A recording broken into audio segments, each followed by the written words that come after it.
Сөз келгенде өз убагында айтып калбасаң, сөздүн атасы өлөт. Ошондуктан кеп келгенде, сөз келгенде, биз кеп келгенде аттуу автордук программасын ачтык. Мына эмесе кептен сөз өтсөк, бүгүнкү биздин мейманыбыз бүтүн Кыргызстан саясий партиясынын лидери Мадымаров Адахан Кимсанбаевич болмокчу. Саламатсызбы, Адахан Кимсанбаевич? Мынакей биз алгачкы эле суроодон баштасак, сиз көпчүлүк учурда элди кыдырып жүрөсүз.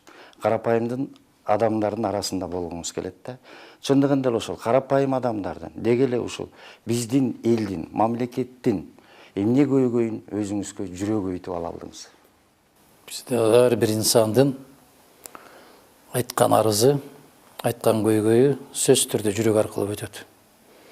Бир да бир маселе момундай бир кулактын сыртынан же болбосо көңүлдүн үстүнөн өтүп кетпейт.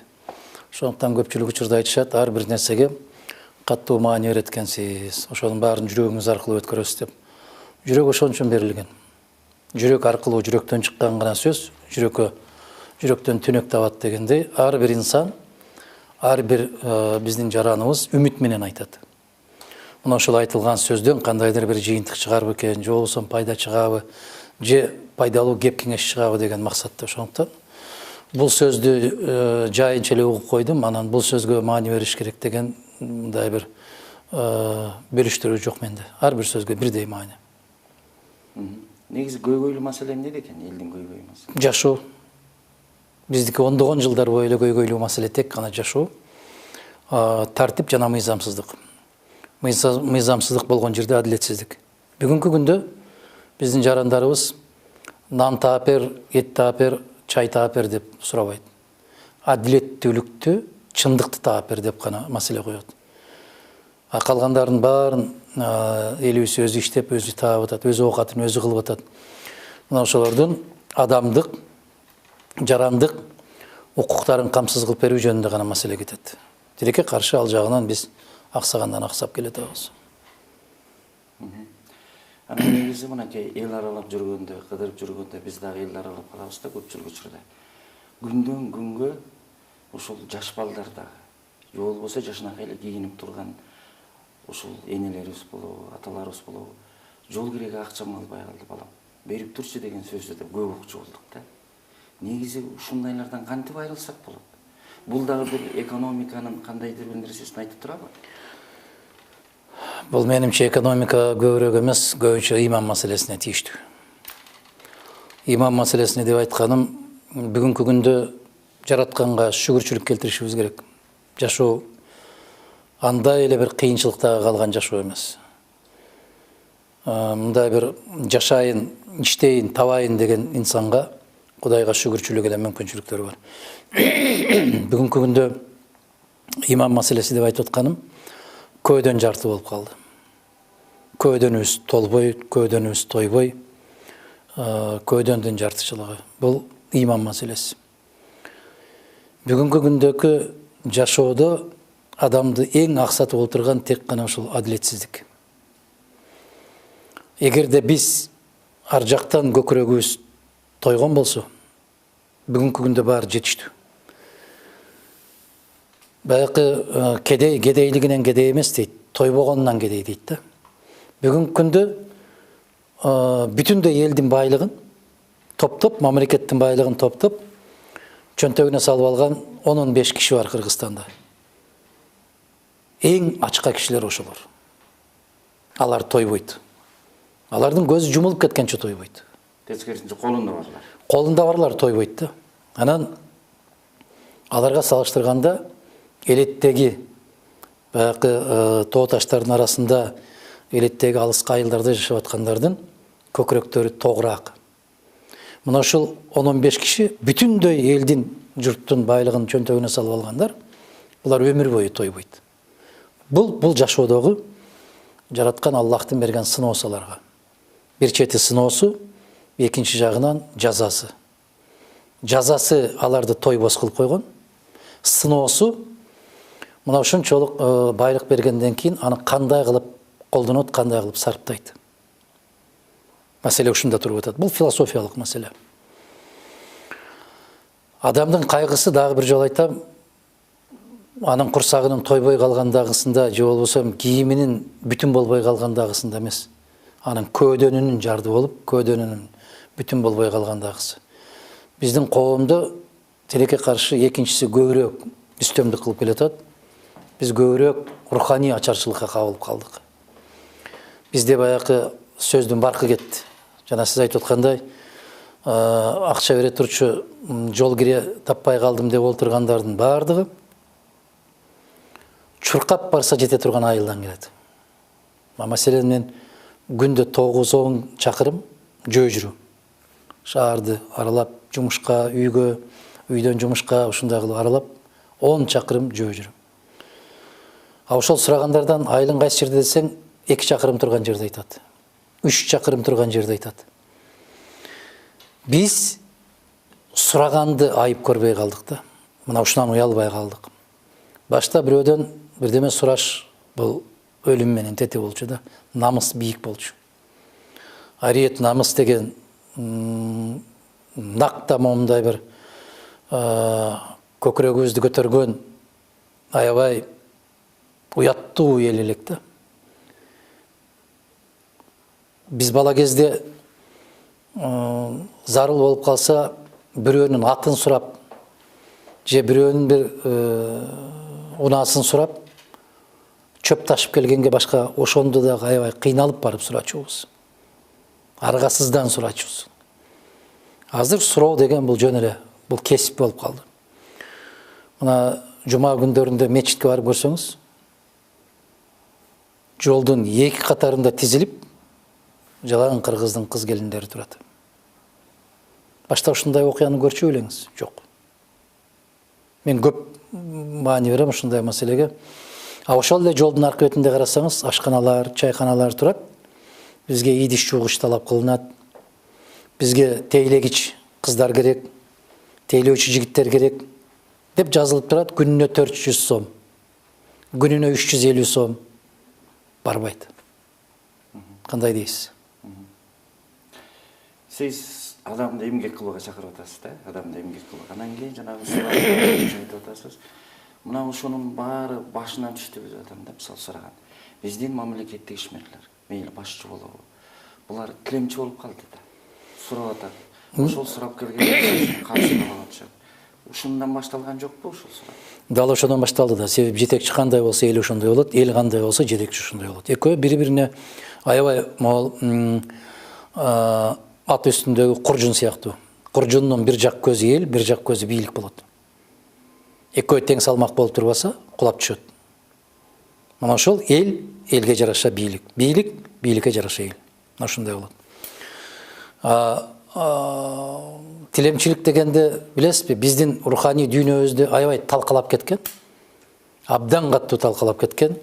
Бул ушул 91-жыл менен 2005-жылдын ортосу болду. Абдан катуу талкаланды ошондо. Эсиңизде барбы? Мамлекеттин жетекчиси бергенин ала бериңиздер, бергенин иче бериңиздер деп уруксат берип койгон да. Мына ошондо депутаттыкка талапкерлер акчаны да берип, бардык колунан келгендердин баарын жасап, көнүп калышты. Эл да ошого көнүп калды. Тилекке каршы канды Кудай ураарда өз элине кас болот дегендей, элдин касиетине урулган биринчи соккулар ошондо башталды. Мугалимдерге акча бериш, дарыгерлерге акча бериш, милицияларга акча бериш, мына ошол күндөн башталды да, ал аябагандай дүркүрөп өсүп келип, бүгүнкү руханий жакырдыкка, бүгүнкү ыймансыздыкка, уятсыздыкка, бүгүнкү арзанчылыкка, адамдын жан дүйнөсүнүн арзанчылыгын айтып атам. Мына ушуга алып келди да. Себеп сөздүн баасы да калбай калды, жетекчинин кадыр баркы да калбай калды, мыйзамдын күчү да калбай калды, эч бир нерсенин кадыр баркы калган жок. Мына ошол жалпы майдалануу. Каалайсызбы, бул укалануу, бул төгүлүп түшүү. Биз бүтүн турган момундай бир керемет имарат болсок, ар бир четинен оюлуп отуруп, бүгүнкү күндө тек урандык айланып бараткан мамлекет болуп калдык, тилекке каршы ушундай. Дагы бир нерсе, мынакей ушул идеология, мамлекеттик идеология дейбиз. Бирок мамлекеттик идеология бул тез байып. Ошондо байыганда дагы жемкорлук менен тез жулуп алуу байыбы дагы идеология жүрүп кетти окшойт да. Башкача айтканда, жогору жактан ошол тез байыбы ылдый жакка түштү окшойт. Балдарыбызга эчтеке бере албай калгандай көрүп атабыз. Мисалы, балаңды бир жака жибергенде ошол ашып калган ыздачысын кайрап келгенге үйрөтүш керек. Кайтарым акчасы. Кайтарма акчасын. Ошондон башталат окшойт да, мындай жем. Ошондон башталбай эле бүгүн кайра жогору жактан тез байып. Сиз кандай ойлойсуз жана жемкорлук маселеси боюнча? Жемкорлук бул мен жанакы айткан руханий жардылык дегендин өзөгү ушунда турат. Себеби биз канчалык өзүбүздү өзүбүз бекем кармаган болсок, биз таза болсок, мен Америка жок, бул логикасы ошондой. Могу жерде илинип турган Исаак Разаковдун сүрөтү илинип турат. Сөзү: сен таза бол, мен таза болом, коом таза болот дейт. Болду, жөнөкөй эле формула. Бирок бүгүнкү күндө ошондойбу? Бүгүнкү күндө сотуң тазабы?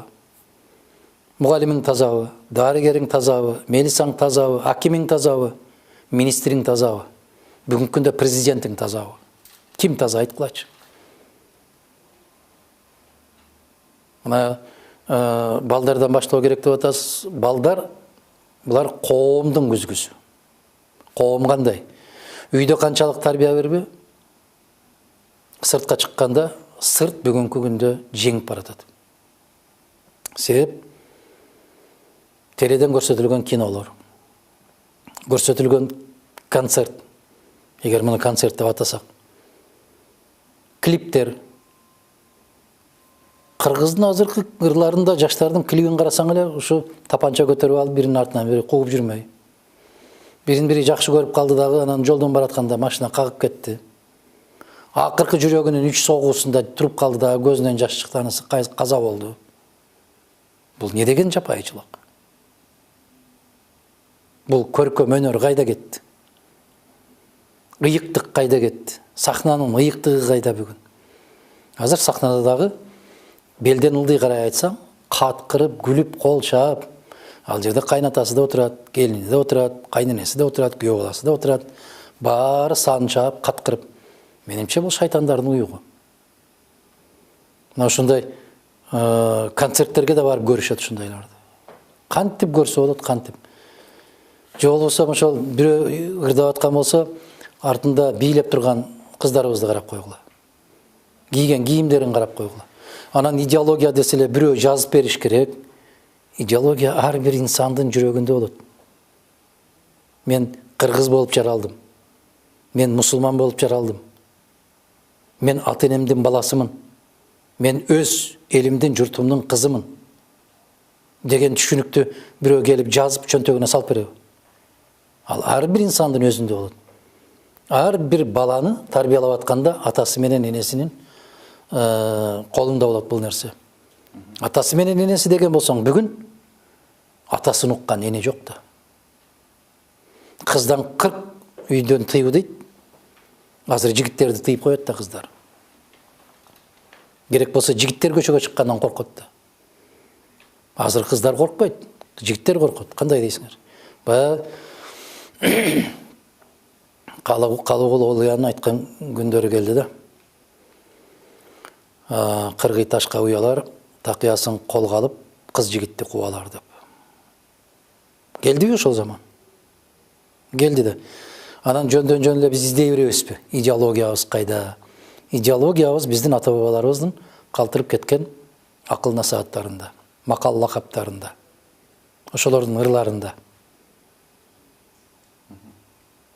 Кайсы жерден баштап сугарыш керек? Бөбөктөрдү биринчи эненин сүтү менен берилиш керек. Бирок ошого татыктуу эне барбы? Эненин сүтүнөн кийин бала бакчада, бала бакчалардын кебетесин билебиз. Анан мектептерде, мектептин абалында билебиз. Ана көптөгөн өнүккөн мамлекеттерден сурашат да, кантип кыска мезгилде ушундай көтөрүлүп кеттиңер деп. Алар айтат: биз ач калдык, Биз жалаңач калдык. Бирок билим берүүгө сарптадык. Бүт каражатыбызды билим берүүгө сарптадык деп. А бизде Кыргызстанда билим берүү деген эң акыркы кезекте да. Кандай дейсиз? Билим берүү жок десе да. Эптеп эле ушул класстан класска көчүп келип туруп колуна кагазды карматып коюп атат да. А сурап келсең эч нерсе жок да. Бул коом эгерде келечекти көрө албаган коом болсо, анда биздин келечегибиз жок. Ошондуктан мен айтам, биздин байлыгыбыз комтөрдүн алтын эмес. Биздин байлыгыбыз жердин астындагы темир же көмүр эмес. Биздин байлыгыбыз жердин үстүндөгү жүргөн эл. Биздин балдар, биздин неберелер. Алар кандай болот? Алар кандай адам болот? Кандай мамлекетте жашайт? Тилекке каршы бүгүн байлык деселе алтын, анан мунай, көмүр, темир, бале, баттер бүт бар ошол. Ошондуктан жана сиздин берген сурооңузга элетте көп жүрөбүз, эмне айырмачылык бар дегенде, башта элетте эң кадыр барктуу адамдар мугалимдер болчу. Бүгүнкү күндө элетте эң кадыр барктуу кишилер базарда эки күркөсү бар. Базарда жумуш иштегендер. Же болбосо бир кичинекей дүкөн ачып алып, ошол айылдын жарымын карыз кылып койгондор. Насияга алат да, акча жок да. Тамак аш конок келип калса, кыргыз соңку шымын чечип болсо дагы коногуна бир кесе чай берет да. Мына эми салыштыргыла. Мугалим, дарыгер, окуган интеллигенттер кайсы деңгээлде калды? Түшүп кетти. Акчалуулар кайсы деңгээлге чыгып кетти? Мына сизге бүгүнкү коомдун күзгүсү ушул. Мына бүгүнкү деп калдык. Учурда коррупция менен күрөш кандай жүрүп жатат? Ал күрөш жок. Мен нечен жылдан бери айтып келатпаймынбы? Керекпи Акаевдин кезинде айттым. Керекпи Бакиевдин кезинде айттым. Керекпи Атамбаевдин кезинде айттым. Керекпи бүгүн айтып атам. Айткандан эмне пайда чыгабы? Сапар Исаковду, Кулматовдарды ошо коррупция беренеси менен камалган, бул коррупция менен күрөш эмес биз үчүн. Эгер ошолорду камап аткан болсо, ушулар жасалып аткан мезгилде эч ким айтпады беле. Чогуу жасашканда, азыр бийлик менен чогуу жасашканда, азыркы бийлик асмандан түшкөн жок да. Жандай эмеспи? Мен келдим, мен силер менен эсептешем. Булардан кийинкилери келет, булар менен эсептешет. Ошол коррупция менен күрөшпү. Коррупция менен күрөш, баягы эле мен сөзүмдүн башында айткан, бул руханий маселе. Бул иман маселеси. Аны мыйзам менен тыя албайсың. Мыйзам менен тыюу бул коркутуу. А иман менен тыюу ал тыйылуу. Адам өзүн тыят. Аны мыйзам тыйбайт. Өзүнүн жүзү, өзүнүн жүрөгү, өзүнүн акылы тыят. Арам оокат жеген жакшылык алып барбайт. Бирөөнүн акысын уурдап алган азапта каласың. Жетим менен жесирдин акысын жесең отко күйөсүң деген сыяктуу руханий, имандык маселелер адамдын жүрөгүнө орносо, мыйзамы жок деле ошон жемкорлукка каршы күрөш жүрө берет. Кээ бир кыйкырыктар чыгып атпайбы? Биз тазабыз. Алар таза болгондон таза эмес. Ошолорго уурулукка мүмкүнчүлүгү жок болгон үчүн таза. Эгер аларды алып келип коюп койсоң, алар булардан ашып түшөт. Макулсузбу? Түшүнүп атасызбы мен айткан сөздү? Көптөгөн адам уурулук кылбайт, ал уурулукту каалаганынан эмес, уурулук кылууга мүмкүнчүлүгү жоктуктан. Алмаштырып койсоң, алар деле ошону жасайт. Ошон үчүн биздин коом мыйзамдан эмес, имандан корккон инсан керек бизге. Мыйзамдарыбыз керемет, укмуш. Өткөндө бир депутат айтты го, 3001 мыйзамыбыз бар, бирөө да иштебейт, бүгүн 3002-син алып келдиңер деп. Мына ушул азаматтардын өзү ошол жерде жүрүшөт да. Анан кантип жемкорлукка каршы күрөшөт? Рим империясы аябай күчүнө кирген мезгилде Цезарьдын бир жакшы сөзү бар да. Цезарьдын аялы ар кандай күмөндөн бийик болуш керек деген. Жена Цезаря должна быть вне подозрения. Ошондуктан бүгүнкү бийлик ар кандай күмөндөн бийик болуш керек. А бүгүн көчөгө чыгып сурап көргүлө. Абдан жакшы, мына Турусбек көчөсүнө чыккыла, студенттер ары бери өтүп атат. Президент тазабы деген суроо бергиле. Өкмөт башчы тазабы деген суроо бергиле. Шаардын жетекчиси тазабы деген суроо бергиле. Жогорку кеңеш тазабы, сот тазабы деп суроо берип көрбөйсүңөр. Ал эмес, силердин университетиңердеги мугалимдер тазабы деп суроо берип көргүлөчү. Эмне деп жооп берет? Анан баары эле жакшы дагы жаркырап турат да, анан жалгыз Мадумаровго жакпай. Жок, сурагыла биринчи. Анан көрсөткүлө күзгү кылып. Же макул эмессизби? Макулмун. Эмне жасай албайсыңар аны? Эмнеге жасабайсыңар? Айткыла да, көрсөткүлө. Коомду тарбиялай турган сиздерсиңер. Бирок тилекке каршы Кыргызстанда массалык маалымат каражаттары дагы коррупциянын эң төмөнкү батып кеткен жериндесиңер. Неге? Силер дагы сатыласыңар, силер дагы капы болосуңар. Капы болгон кезде капы болгон кишини жерге киргизип бересиңер. Тыйым берип койгон кишини көкөлөтө бересиңер. Жемкорлук десе эле бул галстук тагып алып эле ак үйгө кирип чыгып аткандар эмес. Жемкорлук төмөндөн башталат. Силерден да башталат, мектептерден башталат, дарыгерлерден башталат. Жогорку окуу жайларда экзамен берип атканда башталат. Макулсузбу? Анан келип анан гүлдөйт. Жемкорлукка аябай каттуу жер семирткич берип аткан бул коом. Коом ошолорго жер семирткич бербей, сугарбай, арыгын чаппай койсо эле жемкорлук өзүнөн өзү токтойт. Андай коомчулук менен ким күрөшүш керек? Коом менен күрөшө албайт. Ошол көрүнүш менен күрөшүш керек. Коом менен бүтүндөй күрөшүү мүмкүн эмес. Ал мына Мустафа Кемалдын сөзүн айтсам азыр көбү ушуну кайталап атпайбы? Уктап жаткан эл же кул болуп ойгонот, же жок болот дейт. Күрөшүү мүмкүн эмес эл менен. Элди баштап кетүү мүмкүн. Элди бир калпка салуу мүмкүн. Эл менен күрөшүү элди жеңүү мүмкүн эмес.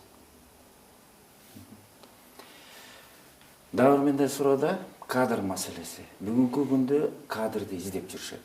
Бирок кадрлар турат. Көп кадрлар сыртта турат. Мына ошол кадрга сиз деле карап кеткен адам эмессиз. Сиз деле өлкөнүн кадрысыз. Эмне десе жаштардан коюш керек, жада башканы ошол жаңы адам издегенге аракет кылат. Бирок ошол тажрыйба алган кадрлар да бар. Негизи кадр маселеси кандай? Биздин ата-бабаларыбыздан калган керемет сөз бар да. Бирөөнүн ат көтөргүсү бар дейт. Бирөөнүн ат көтөргүс сөзү бар дейт. Түшүндүңүз да? Бирөөнүн ат көтөргүс байлыгы бар, бирөөнүн ат көтөргүс кээби бар. Эми ошону таразыга салгыла бүгүн сиз айтып аткан кадр дегенде. Бүгүн ат көтөргүс бөзү барлар өйдөлөп атат да. Сөзү барлар көтөрүлүп аткан жок да. Тилекке каршы ушундай. Экинчиден, ошол коомго дагы бүгүнкү күндө бөзү бар киши сүймөнчүктүү көрүнүп атат. Сөзү бар киши эмес. Мына Эстебес Турсуналиев, Ашыралы Айталиев, Тууганбай Абдиевтер кезинде көкөлөп элдин үстүндө жүрүштү. Неге? Ошолордун төө көтөргүс сөздөрү бар эле. А сөзгө эл муктаж эле. Бүгүнкү коом бөзгө муктаж. Улак чаптырып бер, оюн ойнотуп бер, дискотека кылып бер, тамак бер. Макулсузбу? Кадр кайдан чыгат? Жаштарга жол бошотуш керек деген сөздү көп угам. Келгиле мындай ойлонуп көрөлү. 60ка чыккан киши уну айдап жүрөт. ошентип оокат кылып атат. Анын бир 17-18 жашар баласы бар. Неге баласына бошотуп бербейт? Берсе болот го машинасын, ме балам, эми сен тап тамак оокат. Ишенбейт. Айдай албайт. Бүгүнкү күндө 80ге чыгып калган кыргыз эл баатыры Металип Мамытовичтин жасаган операциясын 40 жаштагы профессорың жасай алабы? Геп жашта эмес, геп башта. Бүгүнкү күндө 80ге чыгып калган Эрнест Акрамовдун жасаган операциясын бүгүнкү күндө 30 жаштагы илимиңдин доктору жасай алабы? Эмне үчүн өнүккөн өлкө деген Малайзияда кайрадан 92 жаштагы аксакалды алып келип койду мамлекет жетекчилигине? Эмне үчүн дүйнөнү дүңгүрөтүп аткан Кытайда эч качан 60тан жаш кишини койбойт? Неге? Тажрыйба. Бизде курулай кыйкырык болуп кетти азыр. Жаштарга орун бошоткула. Жаштарга кезек бергиле. Ал жашың эмне кыла алат? Айтчы мага. Бүгүн 70ке чыккан аксакал кетмен менен чаап, ошол жерден оокат кылып, багбанчылык кылып, оокат кылып атат. 70теги аксакал.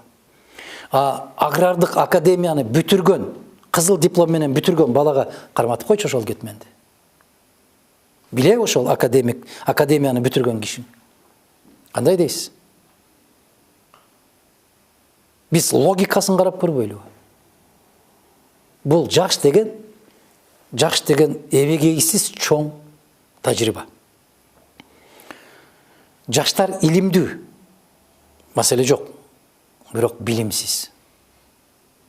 Илим бар жерде өнүгүү болбойт. Билим болуш керек ага. Көп адамдар көп нерсени билет, бирок кантип деген сөзгө жооп таппайт. Кантип жасайт? Эмне үчүн ошолор чыкпай атат? Кандай дейсиз? Американын конгрессинен кабарыңыз барбы? Карап көрбөйсүзбү? Дүйнөдөгү, ааламдагы биринчи мамлекет деген Америка конгрессинде канча жаштагы аксакалдар отурат? Англиянын парламентинен кабарыңыз барбы? Карап көргүлө. Орточо жашы канча? Кытайдын улуу жыйынын карап көргүлө. Карап көрбөйсүңөр, мындай салыштырып көрбөйсүңөр. Өнүккөн өлкөлөрдү карап көргүлө да, булардын билим берүү системасы кандай? Бийлик мыйзам чыгаруу органы кандай? Кимдер отурат? Аткаруу бийлиги кандай? Кимдер отурат? Эмне үчүн Россия соңку 15-20 жылдын ичинде каттуу кадам таштап чыгып кетти? Эмне үчүн? Себеп эскилердин баарын алып келди. Ошон үчүн алар министр болуп 20 жыл, 17 жыл, 18 жыл отурушат. Бирок 150 миллион калкы бар Россияда мен ушул куру кыйкырыкты укпайм да. Жаштарга орун бошотула дегендичи. Жаштарга орун бошоткула деп бизде ушундай бир сөздөр чыга берет. Макул кел десең, кантип? Маселен, мен 29 жашында келдим парламентке, мага бирөө ордун бошотуп берди. Кел, күрөш, далилде, сен ушул аксакалдан мыктымын деп чык. Көрсөт, кел, жол ачык. Жандай эмеспи? Андай десең айтат, ал жерге барыш үчүн акча керек экен деп. Эмне үчүн акча керек? Элди сатып алыш үчүн дейт. Элди сатып алган киши келип мамлекетти кыйратабы? Кандай дейсиз? Элди ишендириш керек экен деген сөз жок. Шайлоочуну сатып алыш керек дейт. Шайлоого барыш үчүн акча керек дейт. Мына ошондой ой, аң, сезим пайда болуп калган муун кандай муун болот? Кандай дейсиз? Милицияга кириш үчүн акча бериш керек дейт. Прокуратурага кириш үчүн акча бериш керек дейт. Өкмөткө жумушка кириш үчүн акча бериш керек дейт. Мына ушундай менталитет, ушундай Мұңын менен біз қайда барабыз? Қандай дейсіз? Сіз жолын таап беріңізші. Шайлоо деп сіз айтып қалдыңыз, ошо шайлоодогу менталитет деп те айтып қалдыңыз да. Демек биздин шайлоолордо коррупция бар экен да. Коррупция бар екен демес, айланайын. Менимче соқыр менен дүлей ғана көрбөйт деп қиқырғаныма қанша жыл болды. Мен Акаевті мезгілінен бері айтып келетпаймын. Соқырсыңар бұл сілер. Сілер мына ел аралап көп жүрөбүз дейсіңер, же елден ұқпай атасыңар сілер. Келгіле ачык сүйлөшөлү. Кеп келгенде. Отабыз, көрүп атабыз. Эмне айтпайсыңар ана. Эмне ана мен айтсам, чочуп кеткендей болуп, ошондойбу деп кайра сурап коесуңар. Силер башка аламда, башка мамлекетте жашайсыңарбы? Силердин деле тууган уруктар барбы? Жора жолдоштор барбы? Көрүп атасыңарбы? Un киргизип берди, май киргизип берди, тиги улак тарттырып берди, топ чаптырып берди, тамак берди дегенди угуп атасыңарбы? Анан эмне менден кайра сурайсыңар? Негизи шайлоо бул саясат. Шайлоодо партиялар келет, эмелер келет. Мен ушул шайлоонун эмесин ушул саясий ишмери сиздин сөзүңүз менен да бир тастыктагым келген да. Бирок сиз тастыктап эле жүрөсүз, ошондо суроону бердим. Эми саясатка кирип калдык. Мына сиз 29 жашымда мен саясатка кирип депутат болдум деп. Мына ошондой эле сиз менен үзөңүлөш болуп жүргөн Өмүрбек Ширкешевич Текебаев да бар. Мына экөөңүздөр ушул саясатта үзөңүлөш болуп эле келатасыздар. Жакында Өмүрбек Ширкешевич сиз жөнүндө аябай жакшы сөз айтып, өзүнүн адамдык позициябыз кандай болуңду да Адахан Кимсанбаев Шөкөбүздүкү бир деп айтты. Сиз кандай комментарий айтасыз? Өмүрбек Ширкешевичтин айтканына 2 жума болуп атса, Адахан Мадумаров мына 20 жылдан бери айтып келатат. Ошол.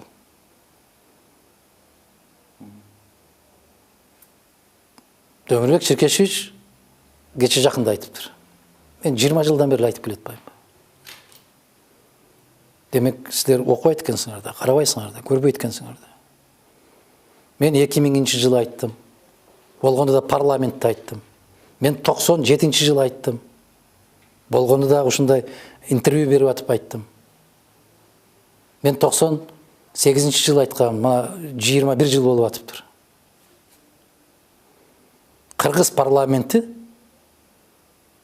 мына ушул 2 аялга Өмүрбек Текебаев менен Ишенбай Кадырбековдин энилерин ыраазы болуш керек. Кыргыз парламенти үчүн төрөп койгон ушул жигиттерди деп айттым. А бизде кыргыз саясатында дейбизби, элибизде дейбизби, тилекке каршы ичибиз аябай тарда. Ичибизден таруу айланбайт да. Эгер бирөө сага жаман көрүнүп калган болсо, анын жакшы жагын такыр эле жаап, кап-кара кылып эле айтпайбыз да. А мага баары бир душман болобу, дос болобу, тууган болобу, кас болобу, ким болсо ошол болсун. Керемет жагын керемет деп айта берем. Менин эң жакын кучакташкан досум болсо дагы, терс жагын терс деп айта берем. Ошон үчүн айтат жалгызсыз деп. Мен жалгыз эмесмин. Менде миңдеген, каалайсызбы, 100 миңдеген тарапкерлер бар. Абдан туура айттыңыз. Көптөгөн мен студенттерге жолугушам, ошолор айтат, сиз бизге үлгүсүз деп. Биз да ушундай болгубуз келет. Ишенесизби, бул чындыкты айтсаң, туугандан да достон да алыстайсың дейт. Бирок жараткан Аллахка жакындайсың дейт. Акыретін ойлогон инсан үчүн жалгыз Аллахтын өзү жетиштүү дейт. Мен бул дүйнөдө дос күтөйүн деген, же болбосо баягындай бир пикирлештер менен мындай бир топтоп алып, алар менен бир кандайдыр бир чоң топ болоюн деген оюм жок. Мен сүйлөйм, чындыкты айтам. Ким ошо менен макул болсо, келсин, үйүм толсун, керекпи көчөм толсун, керекпи айылым толсун, керекпи менин мамлекетим толсун. Ошондой кишилерге толсун. Көбү түшүнбөйт. Силер аябай каршысыңар го. Кантип киши жөнүндө жакшы айтасыз деп. Биз каршылашабыз. Эмнеден? Мыйзамдан. Мамлекеттик түзүлүштөн. Инсандык, адамгерчиликтен, кесипкөйлүк боюнча келгенде тан бериш керек. Эң байыркы Римдеки Цицерон деген керемет сенатор, керемет оратор, ошо киши айтканда, дүйнөдөгү эң баатыр адам өзүн өзү жеңген адам деп. Адам өзүн өзү жеңгенди билиш керек. Кантип өзүңдүн ичиңде кичинекей бир момундай бир курт бар, эго деген. Мен эң мыктымын, мен эң күчтүүмүн, мен эң акылдуумун, мен эң сулуумун деп кыйкыртып турат. Жок. Сенден сулуу бар. Сенден акылдуу бар. Сенден күчтүү бар. Сенден билимдүү бар. Сенден эстүү бар. Тек гана аларды көрүп, мойнуңа алып билишиң керек. Мына бүгүнкү күндө ушул Өмүрөк Черкеевич менен сиздин ортоңуздарда кандайдыр бир от жагуу маселеси да бир келип чыккандай да. Кээ бир жерлерден көрүп калып атабыз. Экөөңүздөрдүн карама каршы айткандарды улам бергендер. Ушул от жаккандарга эмне айтер аласыз? Мен эми айтып жүрүп алардан билесизби, жийиркенем. Жийиркенем. Ошону чыгара аласыңарбы, чыгара албайсыңар го менимче. Чыгара албайсыңар. Жок, айтып көрүңүз. Мындан бир топ мезгил башта ошол силердин эле телеканалыңар, ошондо YouTube канал кечирип коесуз, биз сиздин айткандарыңызды чыгара албайбыз, биз Жээнбековдер менен макулдашып алдык деп келишкен да. YouTube каналы. YouTube каналы болобу, башкасы болобу ошо кезинде. Ошондой да, эгер силер деле күн кайсы жагын карап турасыңар да, силер дегенде жеке силерди айтып аткан жокмун. Кыргыз жазмакерлер, көрсөтмөлөр, радио, теле уюмдарды айтып атам да. Коом, ар бир инсан өзүнүн жоопкерчилигин сезиш керек. Мен саясатчы болом деп суурулуп чыккан кишини гана жарга такап аткылай бербей, мен өзүм киммин деген суроону да коюш керек. Мен өзүм 500 эмес, 10 жүздүү эмесминби? Кече эле бу кишини аябай буйрук боюнча шыбап атпадым беле. Бүгүн эми көкөлө түшкө туура келип атат. Эртең кайра шыба десе кайра шыбап калбаймынбы? Деген маселени КТР, ЛТР, бүтүндөй кыргыз журналисттери өзүнө өзү берип билиш керек, үйрөнүш керек ушуну. Кече Атамбаевка такыр жолото койбогон, жакындата койбогон, жанагы жаңы келген келиндей кылып коргоп аткан калемдештер, саясатчылар, сөрөйлөр бүгүн Мадумаровду Атамбаевка жармаштыра албай кыйналышып атат. Ошол сыяктуу, эгерде Текебаев ошондой Мадумаров жөнүндө жылуу сөз айтып койбосо, Текебаев гений деп чыгышат эле. Мадумаров жөнүндө жылуу пикирин билдирип коюптур. Бүгүнкү күндө ким душман? Текебаев душман. Мадумаров айтып койгон экен, абакта жаткан Текебаев эркиндикте жүрүп, жүрөгү абакта жаткан силерге караганда артык деп койдум. Басып жатып калышты. Себеп ал арамдар көп да. Каражаттары да көп. Байланыштары да көп. Анан эле жанагы Англияда ушундай бир ууга чыгат да. Бир 5 киши чыккан болсо, аркасынан бир 100-150 ит чыгат. Ошондой болуп ырылдатып, токойдун ичине киргизип берет. Мен ошондой эле көрөм, ага маани бербейм. Текебаев ага муктаж эмес. Мадумаров дагы муктаж эмес. Биз экөөбүздүн ортобуздагы маселени баягы бакма гезиттер же бакма калемгерлер биздин экөөбүздүн ортобузду от салып күйгүзүп жибере албайт. Же экөөбүздүн ортобузга ортомчу болуп, кучакташтырып, сыйыбызды арттырып жибере албайт. Кудайга шүгүр, биз 60-тан кетти.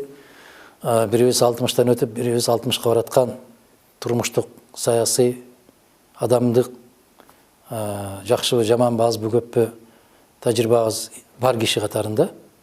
Мени 10 күн жамандаса дагы Текебаевди менин пикиримди өзгөртө албайт.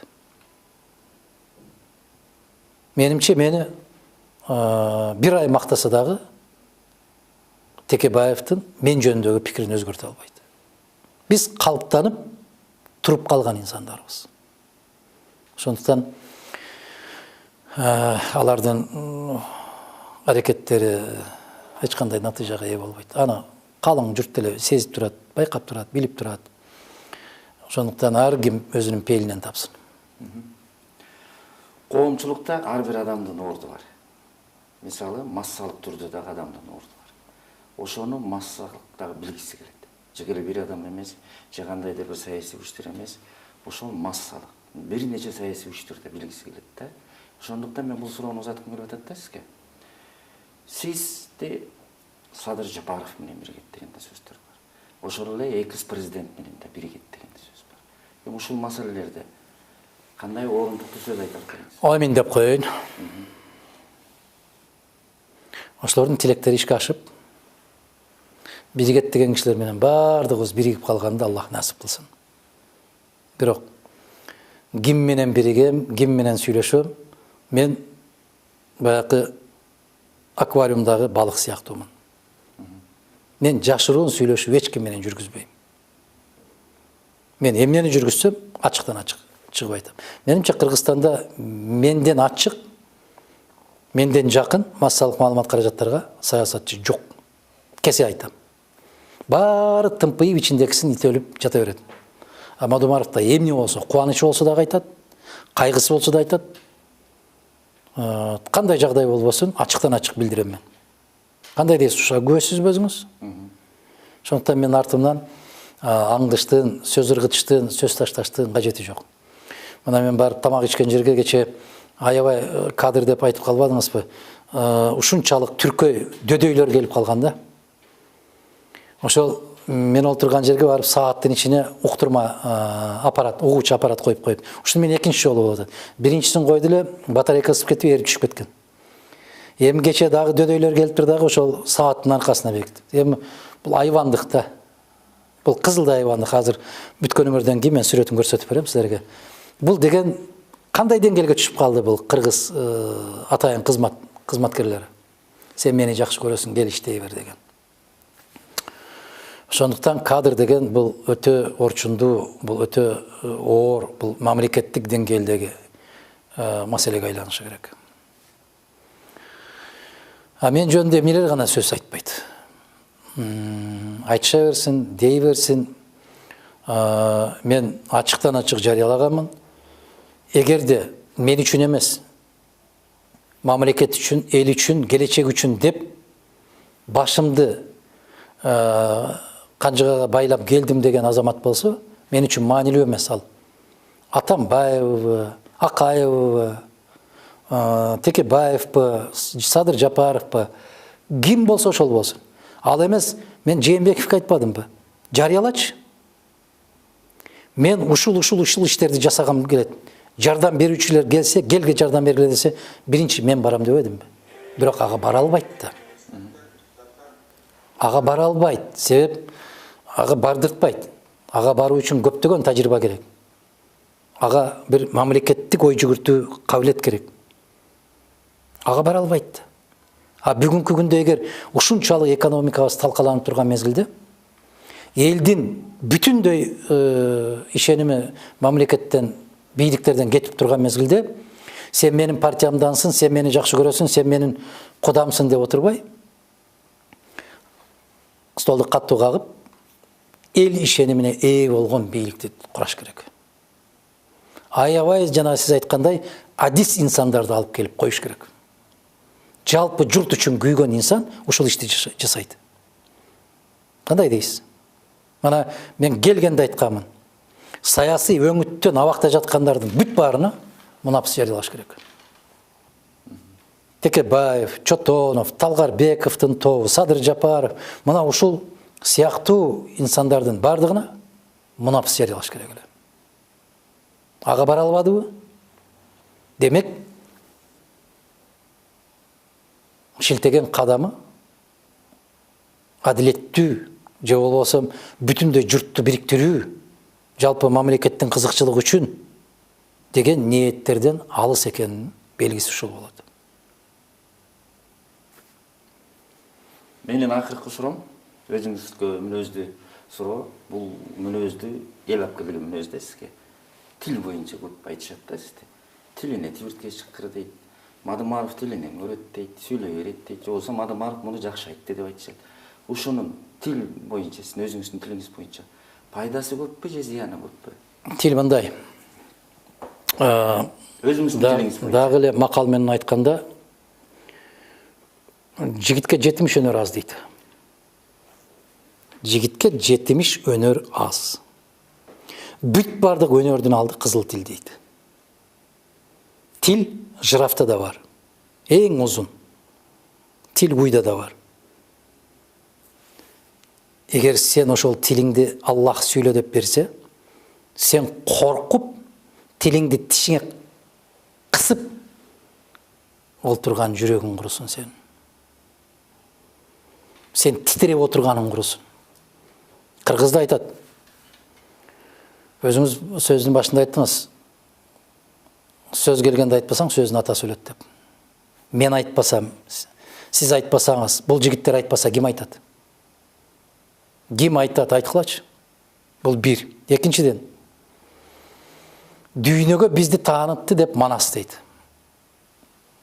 Манас өзү таанытпаса, эпос таанытты дейт. Эпостагы тил менен жаралган.